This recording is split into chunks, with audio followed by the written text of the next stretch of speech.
Purihin po ang Panginoon. Isang matagumpay na araw ang ibinigay muli sa atin ng Diyos sapagkat narito tayo sa bahay ng ating Panginoon. Sabihin mo nga sa katabi mo, pinagpala ka na ng Panginoon. At patuloy ka pang pagpapalain ng ating Panginoon. Amen. So, in behalf of JC Masi leaders, narito pong muli ang inyong lingkod para gamitin ng Panginoon at alam ko na may gagawin ang Lord sa araw na ito. Sapagkat yun yung pangako niya na 2 o 3 na nagkakatipon sa kanyang pangalan ay naroon siya sa ating kalagitnaan. At naramdaman natin kanina sa pagpupuri natin, pagsamba natin, narito ang presensya ng Panginoon. Palapakan nga muna natin ang Panginoon. Yung pong palakpak ng tagumpay. Amen! Praise the name of Jesus! Hallelujah! Sa hindi na pagtatagal, let us open our Bible in the book of Deuteronomy.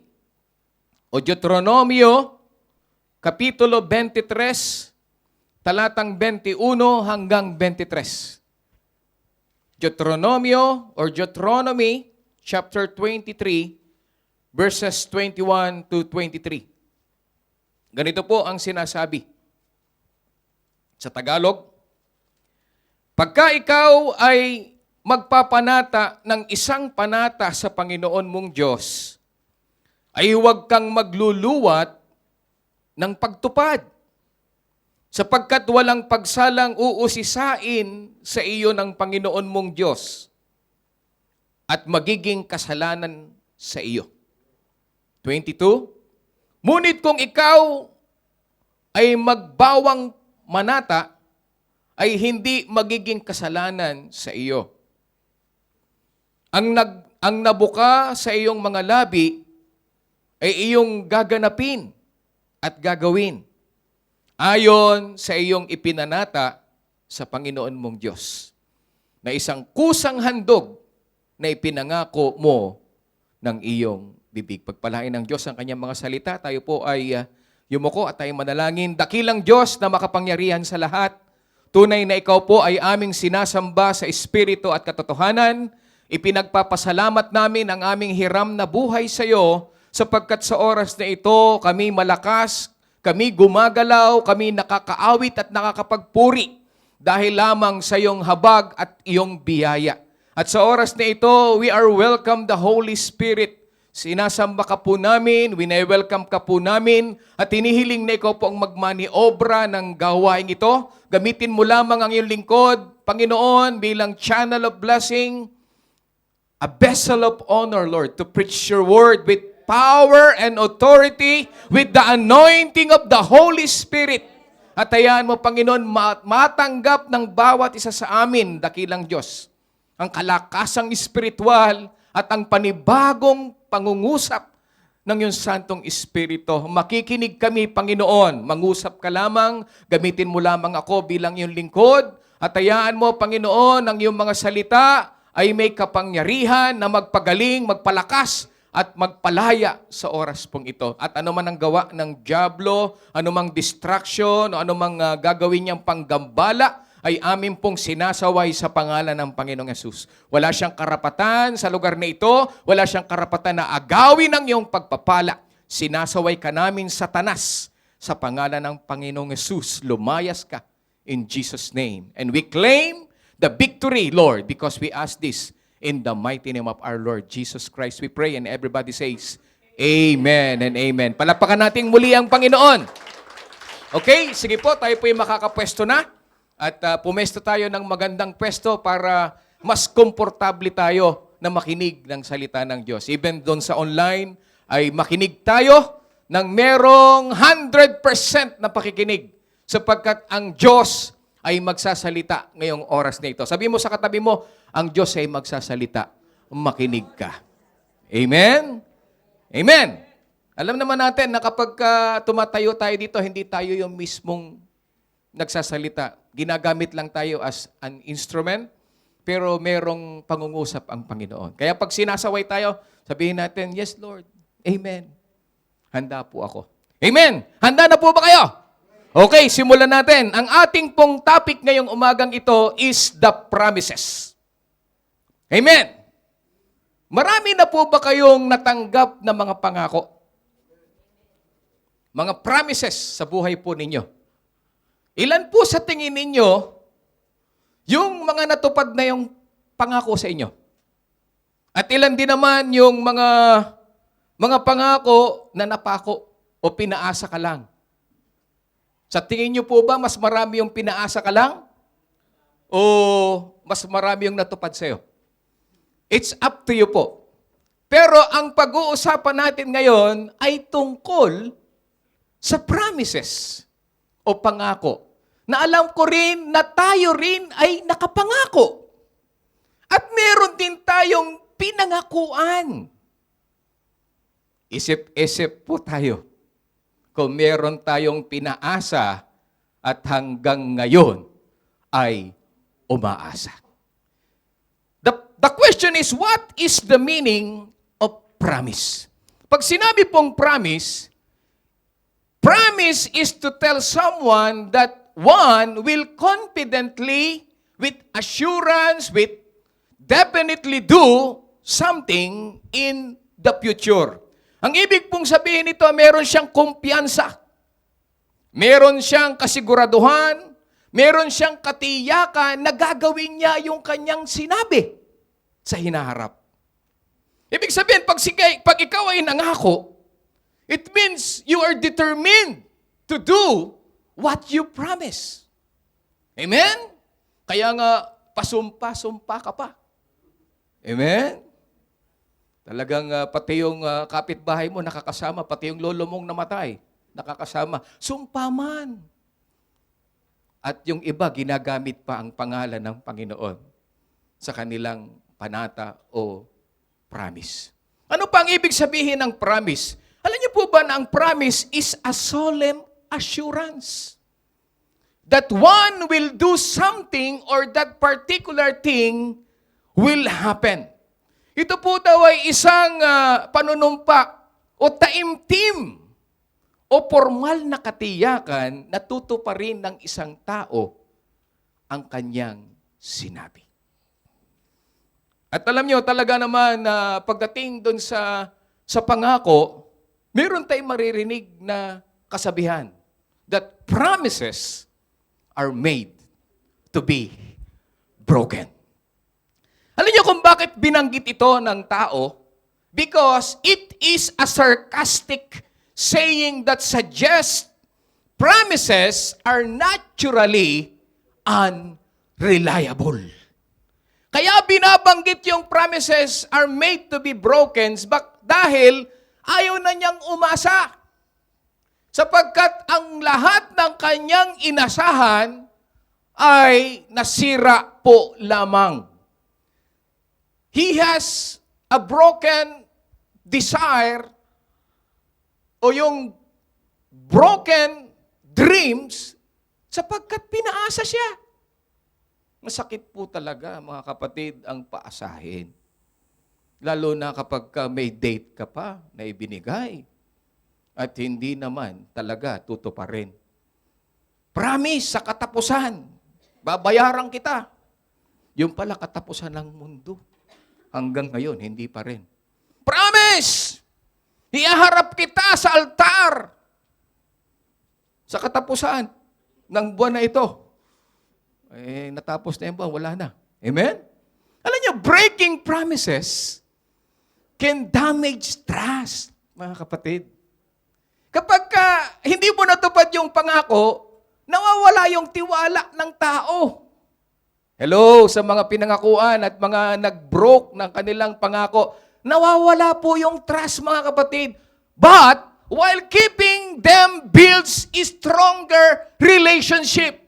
Kapag ikaw ay nangangako at lagi mong tinutupad, tumitibay yung relationship at ang nangyayari po, mga kapatid, kapag nagsalita ka, confident yung tao na nakikinig sa'yo. Yan ang brother ko. Alam ko yan, kapag nagsalita yan, hindi bumabali yan ang salita yan. Kasi iba siyang magsalita. Kaya lang, ang nakakalungkot, hindi ko kilala ang bawat isa sa inyo. Even me, nakatanggap din ako ng pangako at hindi po natupad. At medyo nasaktan ako. Lalo na kapag aasahan mo At nung oras na panahon na kailangan mo na, wala na. Tinatawagan mo, hindi na po sumasagot. Ang sakit, mga kapatid. Amen. Kaya ngayong umagang ito, ang pag-uusapan natin is the 3 types of promises we encounter in our lives. Meron po tayong 3 na mga types or nature of promises na na-encounter natin araw-araw sa buhay po natin. Ang una is siyempre yung katabi mo. Tingnan mo yung katabi mo.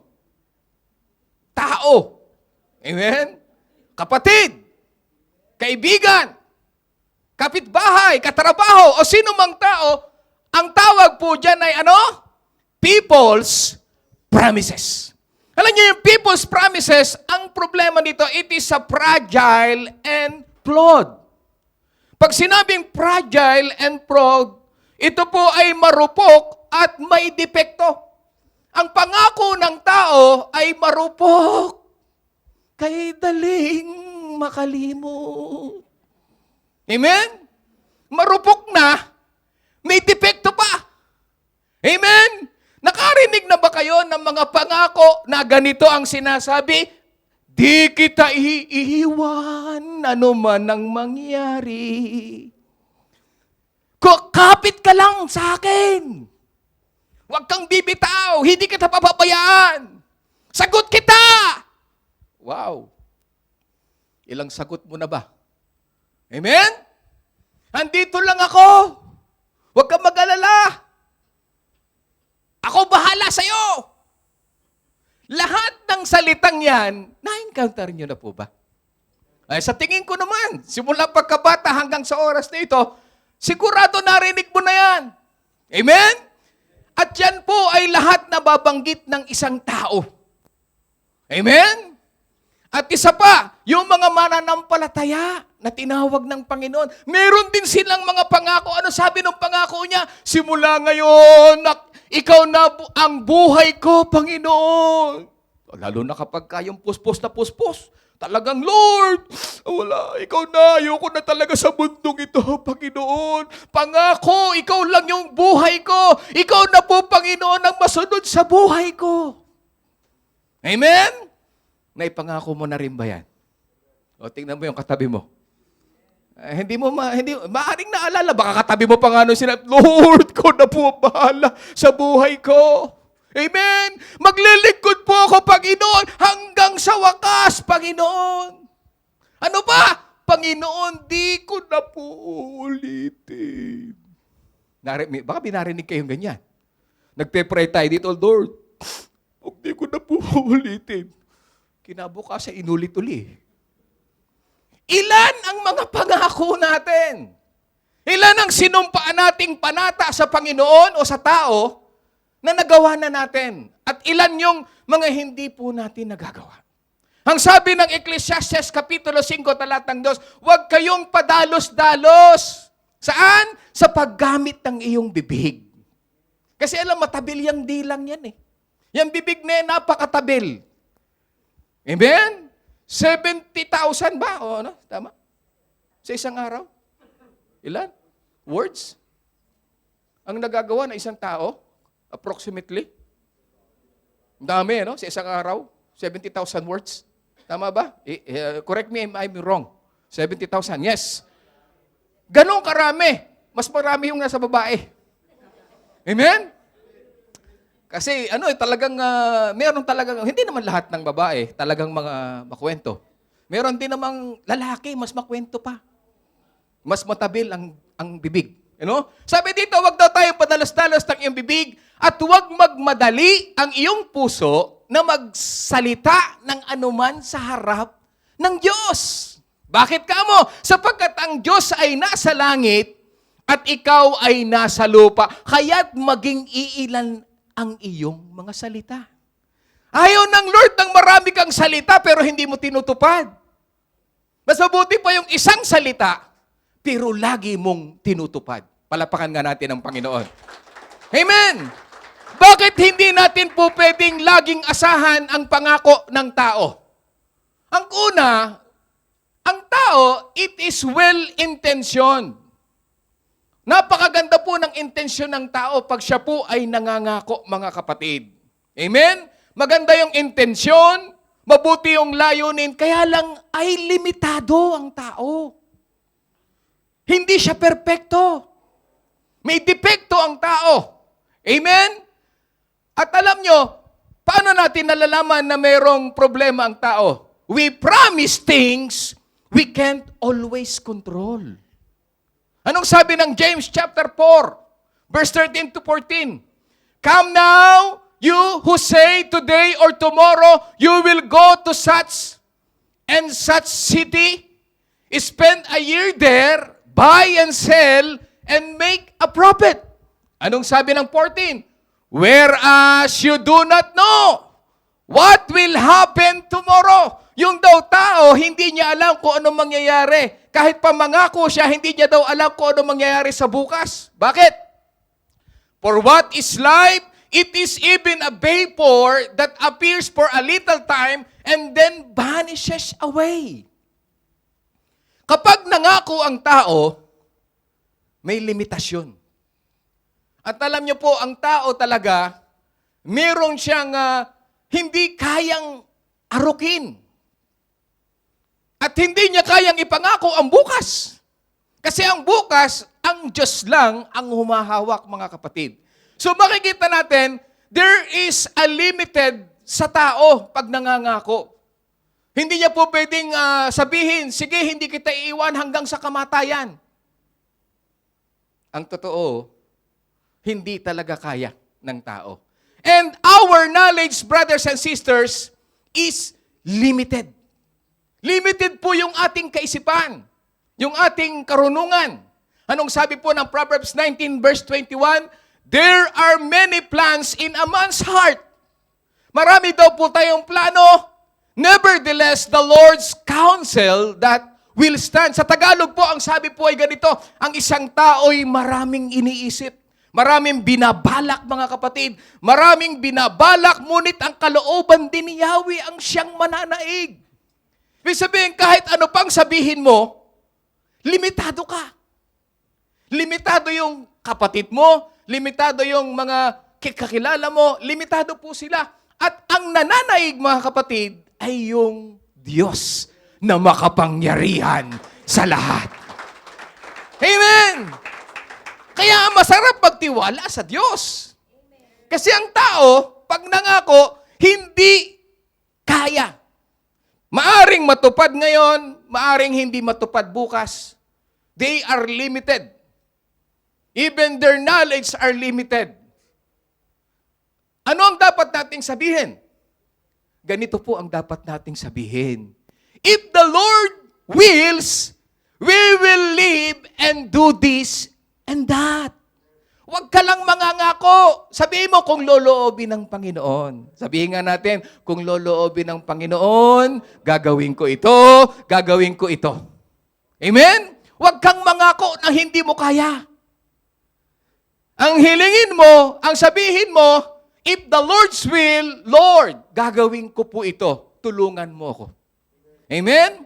Kasi, a broken promises can cause pains, brothers and sisters. Ang sakit pong umaasa, mga kapatid. Masakit umaasa. Baka hindi lang maghapon magdamag kang iiyak pagka ikaw ay pinaasa at ikaw ay iniwan. Amen? Masakit. Anong sabi ng Kawikaan 13 verse 12? Ang pagkaantala ng pag-asa ay nagbibigay ng sakit sa puso. Amen? Ngunit ang pagnanasa na natutupad ay parang punong kahoy ng buhay. Sa ibang salin, ganito po ang sinasabi, ang matagal na paghihintay ng inaasahan ay nagdudulot ng kalungkutan. Amen? Yung pinaasa ka, pero hindi tinutupad, ay ang sakit po talaga, mga kapatid. Sino nakaranas na taas ang kamay? Hindi kayo tataas, alam ko. Dahil ayaw yung mga bisto. Pero matindi. Huwag na nating pataasin ng kamay. Mag-amen na lang ang mga pinaasa.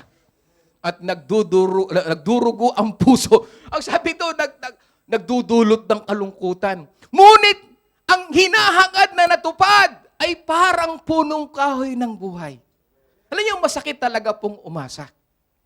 Amen? At talagang napakasakit, mga kapatid. We cannot build our foundation on the shifting sand. Kasi ang pangako, para daw, nahahapas ng tubig o naaagos ng tubig yung ginawa mong kastilyong buhangin. Pag dumaan ng agos, merong kwentong gano'n, di ba? O kanta, kastilyong buhangin. Gumawa ka pag dumaan ng agos. Amen? At sabi dito, or limitation of human commitment. May limitasyon. Amen? Yan po yung hindi natin po pwedeng panghawakan. Pero may kilala ako, talagang pag nagsalita siya, talagang confident ako. That is my brother. Kasi hindi siya sumira kailanman ng kanyang salita. Gusto mo bang magkaganon? Gawin mo ang iyong pinangako. Amen?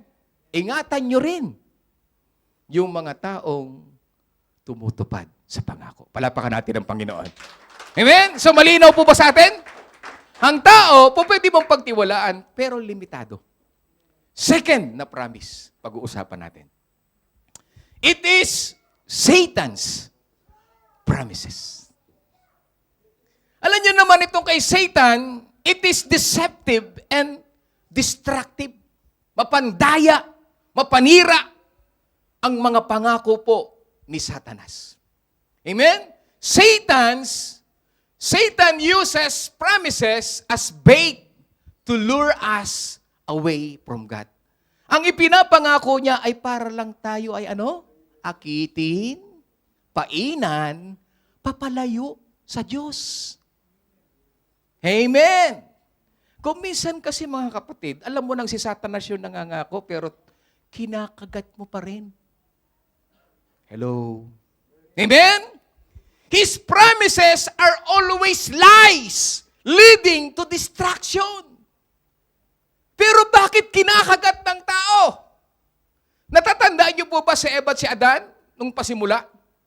The original deception na ginawa ni Satanas nung siya'y pumasok saan? Doon sa ahas. Anong nangyari dito? Tingnan po natin. Ang nangyari dito, Satan's promises to Eve, you will not certainly die. O totoo ba yung ano bang utos sa'yo ng Panginoon? Pag kinain daw namin yung prutas doon sa gitna ng punong kahoy, ay mamamatay daw kami. Pero ang sabi ni Satanas, you will not certainly die. And you will become like a God. Gano'ng katindi itong pangdaraya na ipipapangako sa'yo ni Satanas, huwag kang mag-alala, hindi ka mamamatay. Tumalong ka, unay ulo, hindi ka mamamatay.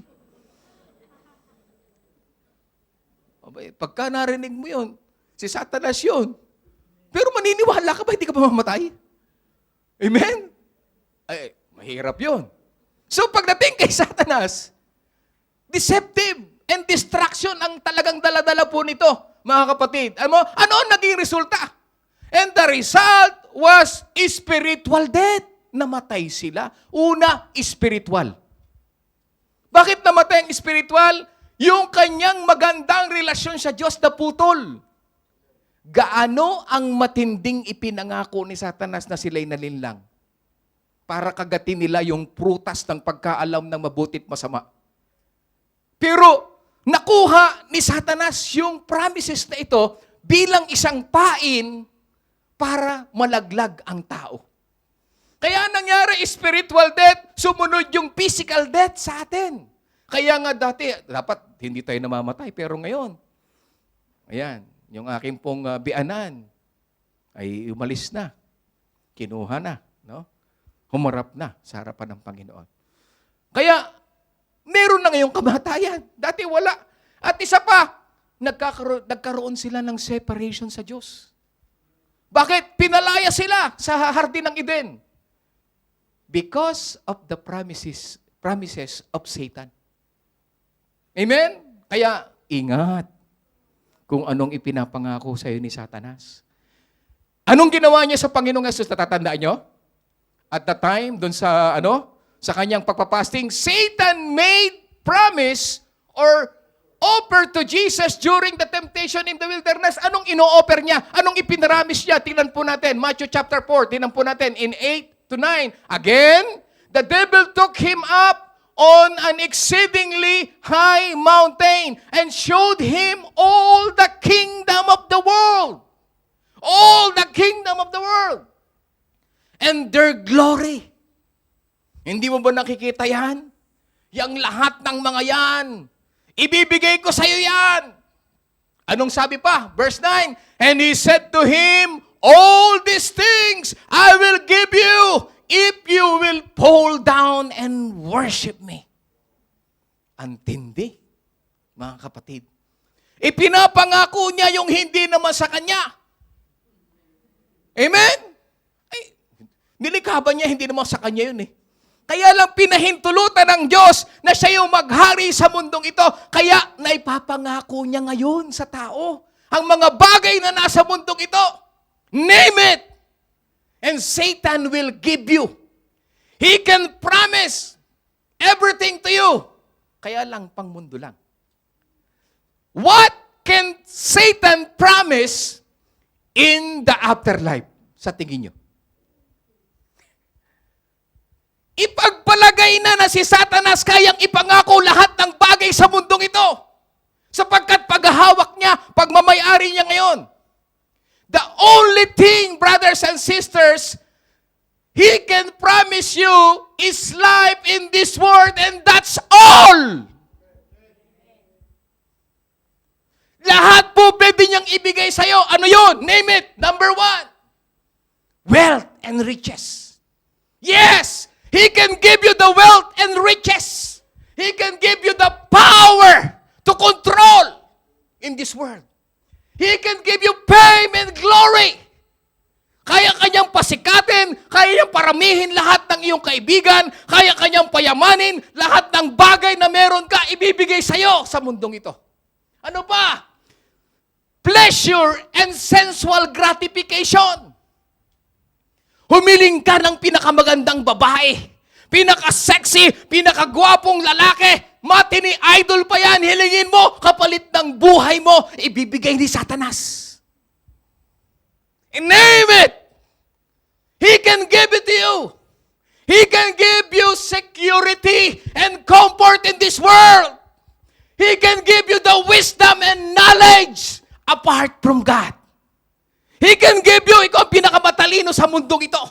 Sa mundong ito lang, kapatid. He can give you fulfillment of personal ambition. Kung gusto mong pumunta ng UK, papupuntahin ka ni Satanas. Kung gusto mong pumunta ng US, papupuntahin ka ni Satanas. Name it and he will give you. You will receive everything you want in this world. Name it! Lahat ng bagay ang kayang ibigay sa iyo ni Satanas. He can promise you. Subalit, ang kaya niya lang maipangako sa iyo ay ang buhay dito sa mundo. Hanggang dito lang yan, brothers and sisters, kasi ano ang maipangangako niya sa kabilang buhay? Na lagi mong pinakikinggan? Lagi mong kinukuha yung promises niya to gratify all things that you want in this world. Ano ang kayang ipangako sa iyo ni Satanas? Buhay na walang hanggan? Ito ang pupwede niya na ayaw niyang sabihin sa iyo. Ayaw niyang ikukilkil sa isip mo kasi matatakot ka. Kasi aayaw ka. Pero alam ito ng mga tao, pero aayaw nilang makinig sa Panginoon. Ano ang maipapangako sa iyo ng dyablo sa kabilang buhay? Ano yon? Ito. I promise you fire and torment. Yun lang ang kaya niyang ipangako sa kabilang buhay. Asupre! Impyerno! Ano ba? Darkness and separation from God! Forever and ever. Yan ang ipapangako niya, weeping and gnashing of teeth. Pero ayaw niyang ipangako yan. Kasi matatakot ka. Ang kaya niya lang ipangako yung mga bagay sa mundong ito. The wealth, the things that you want. Pero panandalian lang mga kapatid. Because there is in the second life, everlasting punishment. Ayaw niyang paulit-ulitin ito sa tao. Kaya even though merong ganito, ang ipopronta sa iyo ni Satanas, anything in this world. Wow.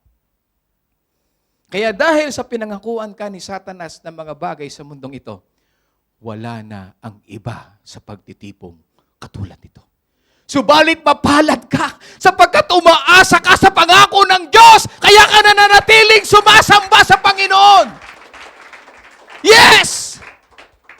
Satan is a liar! Satan is a liar and the father of lies. Tandaan mo yan. Tandaan po natin yan. Sinungaling si Satanas. Kaya niya lang ipangako ang mga bagay sa mundong ito. At sinungaling pa siya. Ang akala ng tao, hanggang mundo lang tayo. Niloloko niya, dinadaya niya ang kaisipan ng tao na ipinabubura sa atin na merong second life. And that is eternal, brothers and sisters. There is no truth in him, brothers and sisters. Si Satanas, sinungaling yan. Walang katotohanan sa kanya. His gifts always come with a terrible price tag. Lahat ng ibinibigay ni Satanas may kapalit. Kaya marami po ang ngayon wala na sa Panginoon. Because they listen to the promises of Satan. Muli kong uulitin. Si Satanas po, mga kapatid, hanggang mundo lang ang kaya niyang ipangako sa iyo. Panandali ang kaligayahan. Panandalian na kayamanan sa mundong ito na nakita nyo naman sa lugar ng Cebu, sa lugar ng Davao. Amen? Sa iba't ibang lugar, kita mo yung mga sasakyan. Nalulutang-lutang sa baha. Yung mga namatay. Yung mga lugar na talaga namang devastated. Yes, Satan gave it to them. But where is the riches of this world? Na inaasahan ng tao.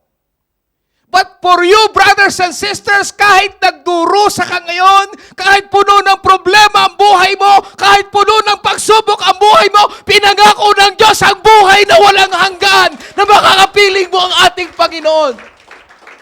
Hallelujah! Dito lang yan pangako ni Satanas. But for us, brothers and sisters, we have God's promises. Palapakan natin ang Panginoon. Woo! We have God's promises, and that promises of God is faithful, and He will fully fulfill His promises. Hallelujah. Alam niyo, bawat salita, ni isang salita, gagawin sa iyo ng Panginoon. God's promises are the only ones that are certain because they are based on His unchanging character and omnipotence. Yan ang karakter ng Diyos. Na kapag siya'y nangako sa'yo, tutuparin niya. Tutuparin niya. Palapakan natin ang Panginoon. Brother Dennis, ang tagal ko na nag-iintay. Hindi pa rin nga tinutupad. Ay, ang problema kasi, yung sarili mo ang gusto mong mangyari. Na alam naman ng Diyos na mapapahama ka sa sarili mong diskarte. Kaya ang Diyos, pag nangako siya, it is a very best thing sa buhay natin. Pag pinangako niya yon, maghintay ka lang sapagkat tutuparin niya ng Panginoon. Amen? Because God cannot lie. Hindi siya father of lie na kagaya ni Satanas. He is God that cannot lie. Hindi siya kailanman magsisinungaling sa'yo. Kaya ang sarap ng pangako at asahan ang pangako ng Panginoon. Anong sabi ng Numbers chapter 23 verse 19? God is not a man. Anong sinabi natin kanina, yung tao? Ano? Fragile? Flawed? Marupok? Limitado? Hindi daw siya kagaya ng tao na limitado. Hindi daw siya kagaya ng tao na marupok. Hindi daw siya kagaya ng tao na sinungaling. Hindi daw siya kagaya ng tao na hindi kayang gawin ang ginagawang ipinapangako niya. Siya daw ay Diyos. He is not a man that he should lie, nor a son of man that he should repent o magsisisi siya. Na pinangakuhan ka tapos nagsisisi siya. No, he is not that kind of God. What has he said?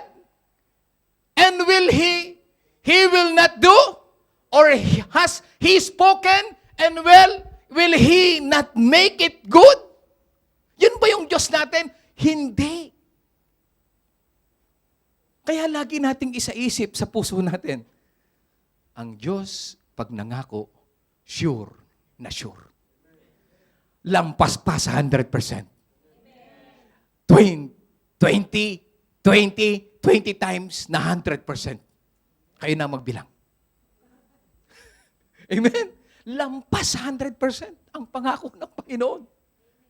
Kaya ang sarap pangako. Anong sabi ng Hebreo 6:18? Ang sabi diyan, ano?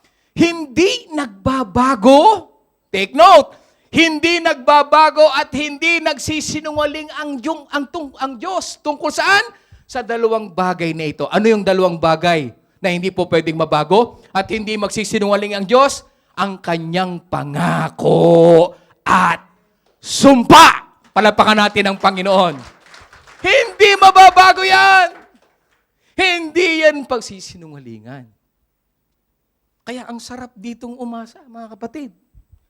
Kaya tayong nakatagpo ng kanyang kalinga ay panatag ang loob na umaasa sa mga pangako niya. Why? Kasi hindi magluluwat, hindi magtatagal, matatanggap mo ang iyong pinangako. Brothers and sisters, ilan na ba ang ipinangako sa inyo ng Panginoon? Brother Dennis, ang dami na. Yung iba naganap na. Yung iba ang tagal. But I tell you, hindi kailanman sasablay ang Panginoon. Hindi kailanman sasablay ang Panginoon. Gagawin niya lahat ng ipinangako niya sa iyo. Bakit? Una, God's promises are assured in Christ. Anong sabi ng ng 2 Corinthians chapter 1 verse 20, tinampun ninyo? For all the promises, name it, all the promises of God in Him, to Jesus Christ, are all yes. Yes! Let us say yes! Yes! Yes na yes. ang pangako po ng ating Panginoon. And in Him, Amen! Kaya pala tayo nagsasabing Amen. Because His promises are sure. Amen! Lakasan natin yung Amen! Wow! Yes! Because for His promises is always yes. And it is always Amen to the glory of God through us. And what is that promises? Bigyan ko kayo ng 4 na major na promises ng Diyos. Siguro naman pag meron ka na nito, hindi ka na makikinig kay Satanas. At sa kanya ka na lang aasa. Una, your salvation and your forgiveness. Your salvation and your forgiveness. Mga kapatid, ligtas ka na. Pinatawad ka na. Kaya kung dinadaya ka ni Satanas na hindi ka pa pinatawad, nagsisinungaling si Satanas. Kasi, sinungaling talaga siya. Amen? Pero pag sinabi ng Diyos, ligtas ka na, pinatawad na kita, maniwala ka. Because that is sure. Amen? Kaya kung natututa ka, Panginoon, nagkamali uli ako. Pero humingi ako ng tawad sa Panginoon, pinatawad ka. Amen? Gusto ng Lord iparamdam sa'yo yung kanyang pangako. And pinangako niya yung presence niya, hindi ka iiwan. Lord, hindi ka na nararamdaman, parang wala ka. Parang tahimik ka. No! Dinadaya ka ni Satanas kasi ang totoo, kasama natin ang Panginoon sa oras na ito. Kasama mo ang Diyos. Kasama mo ang Diyos sa lahat ng sitwasyon ng buhay mo. Nalulungkot ka. May problema ka. Pinayaman ka. Pinagpala ka. Lahat ng sitwasyon, kasama mo siya. Hallelujah. Dinadaya ka lang ni Satanas. Kasi ang alam mo, tahimik ang Diyos, yung pala tinitingnan ka lang ng Diyos kung ano ang gagawin mong desisyon. Kung patuloy ka pa ring aasa sa Kanya. Pero ang totoo, His presence is always with you. Anong sabi niya? I will never leave you, nor forsake you. His presence is always with you, brothers and sisters. Kaya kung naiisip mong nag-iisa ka, hindi ka po nag-iisa. Kasama mo ang Diyos sa buhay mo. Ano kung iwanan ka ng minamahal mo? Ano kung iwanan ka ng asawa mo? Ano kung iwanan ka ng mga kaibigan mo? Ano kung iwanan ka ng kung sino mang tao? Ang mahalaga, ang Diyos ay sumasayo. Hallelujah. His promise is His presence, and not only His presence, His provision and care. Hindi ka kailanman pagkukulangin ng Diyos. Ang akala mo kasi, yung wants mo lagi ang gusto mo. Pero ang totoo, yung needs niya laging ibinibigay niya sa'yo. Ang problema, ang gusto mo, yung galing kay Satanas. Pero yung needs mo, provided na ng Panginoon. Pero ang pinapakinggan mo, yung pinapangako sa'yo ni Satanas. Ano yun? Pila na sapatos, nakapos. Parang meron, dumaan ako, may nakita pila. Meron ding Nike. May Jordan 1. O kung ano-ano man ang pinangako. May sapatos ka naman ano ko ang sapatos po yung lumang-luma na dati pa. Maalaga, may sapatos ka, hindi ka matitinik. Ang problema, gusto mo ginto ang sapatos mo Bibigyan ka ni Satanas ginto. Pero ang Lord, He can provide everything for you. Yung needs mo. Hindi yung kapritsyo mo. Amen! Alam nyo, ang ibibigay sa iyo ng Diyos, magpapalapit sa Kanya. Magpapatibay ng pananampalataya mo. Magpapanatili ng iyong paglilingkod sa Panginoon, He will provide these all things for you. Pero wag mong pakinggan naman yung bulong ni Satanas. Kasi ang bulong ni Satanas pang mundo. Ikaw hindi pang mundo. Ikaw pang langit. Lahat ng panglangit, pagpalakpak at sumami, magsabing amen sa Panginoon. Amen!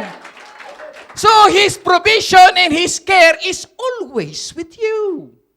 And not only His provision and care, the eternal life. Alam niyo, itong eternal life na ito, hindi kagaya nung kay Satanas. Gnashing of teeth, crying, darkness, hell and fire. Hindi yun ang pangako sa iyo ng Diyos. Alam mo, wala ka ng luha. Wala ka ng babayaran mga kuryente. Wala ka ng utang. Wala na magnanakaw sa iyo sa sakit ng iyong kalooban doon. Doon magpupuri lang tayo sa Panginoon. Amen? Doon aawit ka lang sa Panginoon. Kaya, problema, ayaw mong umawit eh. Parang hahalata nyo na, may gagawin uli si Brother Dennis. Sa langit, magpupuri lang tayo sa langit. Amen? Aawit lang tayo sa langit. Kaya dapat nagpa-practice ka na magpuri at sumamba sa Panginoon. Anong sabi ng Lord? Ang Lord po, He did not promise an easy life.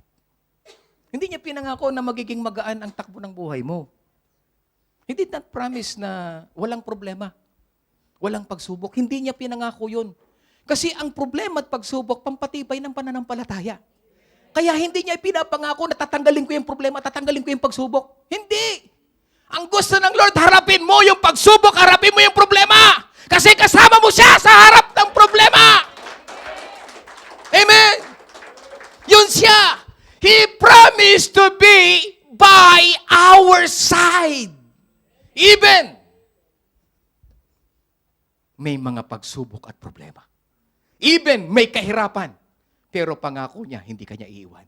Anong sabi ni Pablo? Roma 8:18, para sa akin ang mga pagtitiis natin sa kasalukuyan. Lahat ng nagtitiis, magsabing amen. Amen. Tiis pa rin tayo ng tiis sa kasalukuyan. Sa mundong ito, magtitiis ka talaga. Ay hindi maihahambing sa kaluwalhati ang mahahayag sa atin balang araw. Kaya ngayon, tiis ka lang. Kasi maiksing panahon lang. Kung ito yung haba niyan, yung lahat naman na pang walang hanggan, kasama mo na ang ating Panginoon. Bakit? Because God's faithfulness is proven, mga kapatid. Proven po ang kanyang katapatan. Proven po ang kanyang mga pangako ay tinutupad niya. Proven po na ni isa man sa kanyang pangako ay hindi kailanman sumablay. Anong sabi ng Joshua chapter 21 verse 45? Sa Tagalog na salin, walang isa man. Sabihin nga natin, walang isa man. Pag sinabing walang isa man, ibig sabihin lahat. Walang isa man sa mabubuting pangako ni Yahweh sa sambahayan ng Israel ang nabigo. Natupad ang bawat isa. At hindi lang niya pinangako sa bayang Israel.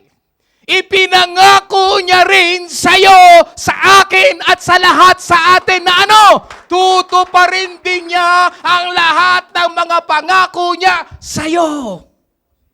Umasa ka lang at ano? Maghintay ka lang. Why? Kasi andyan ang ating Panginoon.